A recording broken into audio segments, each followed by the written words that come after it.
என்னை தனிப்பட்ட முறையில் சொல்லி இருந்தாங்க. நான் ஏதோ கவர்னருக்கும் இங்க இருக்கக்கூடிய சிஎம்முக்கும் ரகசிய தூதரா இருந்து நீங்க டீ பார்ட்டிக்கு வந்தீங்கன்னா நாங்க மத்திய அரசு அங்க பண்ணுவோம் அப்படின்னா அவருக்கு எந்த அளவுக்கு அரசியல் புரிதல் இருக்குது என்பதை அது உணர்த்தது. ஒரு கிணத்து தவளையாக என்ற அரசியல் பேசிக் கொண்டிருக்கின்றார். எந்த அளவுக்கு அவருடைய அரசியல் புரிதல் இருக்கு.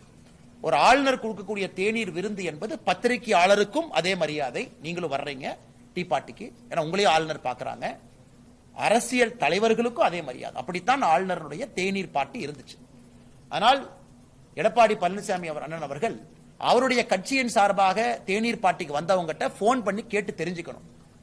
ஆளுநருடைய தேநீர் பார்ட்டி எப்படி இருந்துச்சு, யாரெல்லாம் வந்தாங்க, 2000 பேர் ஆளுநர் கூப்பிட்டிருக்காங்களே, தமிழகத்திலிருந்து யாரையெல்லாம் கூப்பிட்டிருக்காங்க.